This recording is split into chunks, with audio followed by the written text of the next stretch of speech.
That's why MAGA is immune, because they can only do it to their own. Donald Trump is truly the Teflon Don. The media cannot take him down.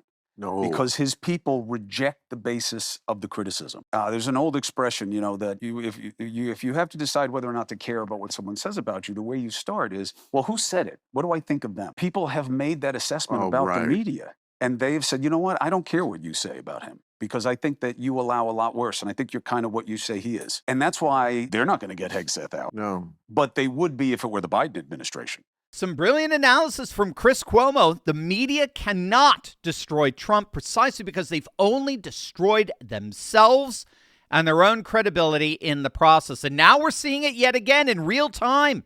After a near week-long 24/7 blitzkrieg of negative press against Trump's tariffs, wait until you see the polling today. This is absolutely gonna blow you away. Hey, gang, it's me, Dr. Steve, your Patriot Professor, here to celebrate the dawn of the new American golden age that you made possible back on November the 5th. So make sure to smack that bell and subscribe button. Before we dive in here, President Trump has just signed an executive order outlining his plans to create America's first national sovereign wealth fund, and it will need to be filled up fast with assets. Trump wants to go live in the next 90 days.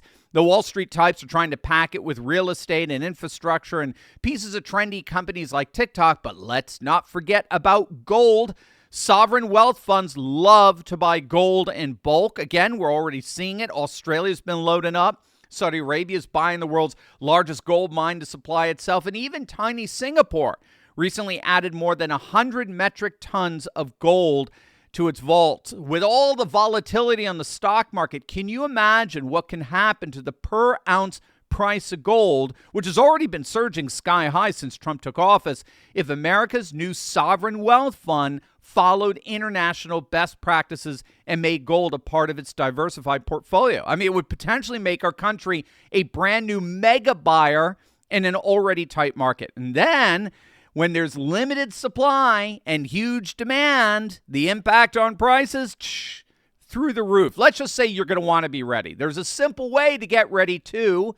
It's all laid out for you in their free gold report from my partners at Turley TalksLikesGold.com. You want to request your copy right away. Time is of essence. Trump has put the world on notice. A new sovereign wealth fund for America may be coming perhaps in as little as just the next 90 days. So take advantage of the time you have to prepare. Get your free gold report now at TurleyTalksLikesGold.com. Despite several days of non-stop hysteria from Democrats and their pathetic mouthpieces in the legacy media over its blitzkrieg of tariffs, President Donald Trump's approval rating has surged to near record highs, according to a new poll conducted by JL Partners in conjunction with the Daily Mail, which surveyed 1,000 registered voters between March 31st and April 3rd. The poll found that Trump's approval rating climbed to 53%, a 4-point increase. Now, I repeat, it's a 4-point increase from last week's poll when it was at 49% before the announcement of the tariffs. The Daily Mail described the result as, quote, surprising, given the relentless pressure and stock market crash that occurred on Thursday and Friday. And by the way, it's not just the Daily Mail polling. The latest RMG research polling has Trump also at a +4 approval, 51 to 47 as well. But the Daily Mail poll is very suggestive as to the chief dynamic behind these surging post-tariff poll numbers. There are a couple of key indicators here.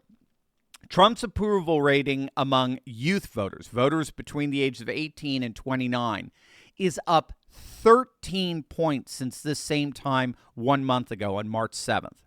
Now, keep in mind, the youth vote, the under 30 vote, had already swung to Trump in November by 20 points since 2020, and it's only continuing to swing all the more. It's becoming all the more Trumpy. And speaking of, if you can believe it, these tariffs increased Trump's support even among Democrats. There was a 6-point swing among Democrats, who I'm assuming are the last vestige of working class Democrats who remain hoping beyond all hope that their party's leadership will once again embrace the working class. And black voters, too. The poll found that Trump's skyrocketing with black voters by 17 points since last week's survey. All of this is highly suggestive that the financial class has lost the narrative. In many ways, we are seeing the inversion, the great reversal of the political order that dominated our nation over the last 30 years, with the financial class basically calling all the political shots, monopolizing our politics. You saw it during the Biden years, right? The economy was equated with the market. And so if the market was humming, if the market was doing well, if Wall Street was happy, then you should be happy. All the indicators for a healthy market revolved around the financial class. And so when Main Street was pleading with Biden to do something about the inflation and the cost of living crisis, they were told by CNN and MSNBC and the New York Times, the Washington Post, that they were too economically illiterate to recognize that Biden's economy was the best economy ever. Those days, gang, those days of the financial class running things are officially over. I like how Mike Cernovich put it. Trump is treating hedge fund managers and tech bros the way they treated small businesses during COVID, as non-essential. And that's exactly how the great Victor Davis Hanson is interpreting the tariffs. They are nothing less than the solidification of a major political realignment. This is a class thing. It really is. Donald Trump, mirabile dictu, I can't believe he did it. As a classical Republican, he's not classical Republican, but what Donald Trump did was he said, this Republican is going to side, this Republican is going to choose the side, the working man. It's not going to choose Wall Street. Wall Street hates Donald Trump. Have you ever seen anybody in this audience that's watching or listening? Has anybody ever in their wildest imagination think that Democrats would be on the floor of the Congress blasting Donald Trump and worried that Wall Street's going to be hurt and not talking one word about the working classes that are all for this because they think finally somebody's listening? That's what's so key about these tariffs. The irony, for me, the irony in all of this is that the legacy media and the Democrats' obsession over the market crash, which directly affects only about 20% of the population, right? 20% of the population directly invests in the stock market, meaning that they own shares directly. That obsession over the 20% with the financial class is more and more alienating both the Democrats and the legacy media from the values, interests, and concerns of the working class, who are all for these tariffs, because they rightly see that these tariffs are protecting and indeed growing their job base by encouraging manufacturing investment here in the United States so as to avoid tariffs. So what Trump is doing here is he's solidifying the political realignment of the mass defection of the working class and young voters away from the Democrats. Remember, the secret sauce to Trump's massive win back in November, the biggest win in 2 generations for Republican, is that he pivoted left on economics, pro-labor, pro-tariff economic policies that would have traditionally been identified with the more populist left. He pivoted left on economics so as to maximize his base with the white working class from 2016, all the while expanding that base, growing his support among non-white working class voters like Latinos and blacks in relatively urban areas. And so by doing that, he maximized his own rural base while minimizing the Democrats' urban base, in that so many non-white working class urban voters who would otherwise have overwhelmingly voted for the Democrat candidate ended up defecting and voting for Trump by record numbers. So the key to maximizing his own rural base while minimizing the Democrats' margins in the urban areas was the working class. That was the connective tissue, the working class.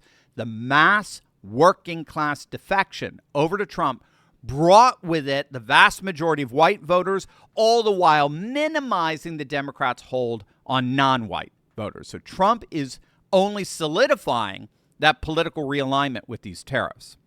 Plus, on top of that, there's just good economics behind these tariffs. Good economics, that is, if you're trying to finally get a hold of the national debt and the annual deficit. So the Western Journal has a great article on Trump's 4D chess that he's playing here. What the tariffs are intentionally doing is spooking the market in order to drive investors away from stocks and instead have them flee to the security of government issued treasury bonds as a safe haven. Now, why that's important is because when you have this mass rush over to buy bonds, what happens is that the yield, the interest rate, goes down because it becomes a seller's market. So buyers are willing to take less yield in exchange for higher security. And lo and behold, look at what we're seeing already. A number of analysts have noted that since Liberation Day, since Trump's tariffs were imposed, the yield, the interest payment for 10-year Treasury bonds has dropped to under 4%. So what does that mean? Well, it means now that tens of billions of dollars that the government would have had to spend paying off high yields has now been erased. Tens of billions of dollars that the government now does not have to pay bondholders. That's what it means. Trump is saving the federal government tens of billions of dollars with these tariffs. So, for example, a lot of people don't realize that the total interest payment on our nation's debt actually exceeds the near $1 trillion we spend annually on defense spending.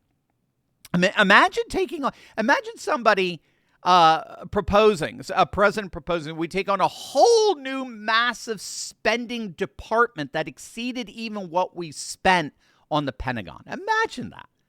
Well, that's what we are doing with just the interest, the annual interest on the debt. Trump's tariffs are slashing that interest, that yield, and thereby saving taxpayers tens of billions of dollars annually. Finance expert Tanvi Ratna just pointed out that Trump is basically engaged in what she calls a full spectrum financial reset. And what this is all doing is it's finally allowing our economy to grow again. I mean, a lot of people don't realize that our GDP hasn't grown in years. We're talking well over 10 years because whatever growth we see is offset by the federal deficit. The growth does not exceed the debt. I mean, try that at home. Try that with your own finances. Even if your income were to grow by 10%, but at the same time your debt grows by 20%, you are by definition not financially growing. You're finding yourself deeper and deeper in debt. So these tariffs, along with the interest rate drops, and then of course the tax cuts are coming, and the tax cuts are there to offset whatever cost of living price increases may incur because of the tariffs. So this is a holistic approach that Trump is taking. All of it, DOGE, right, cutting back on government expenditures, tax cuts, tariffs, lower interest rates. It's all there to completely overhaul the old financial class system and reset the American economy as fully on the side of the working class. And in the process, it is solidifying the political realignment that's caught the Democrats in an 80-20 doom loop, with them now siding with Wall Street CEOs over workers, millionaires over Main Street. And that's precisely why we're seeing Trump's poll numbers, even with all of the legacy media hysteria, continue to surge.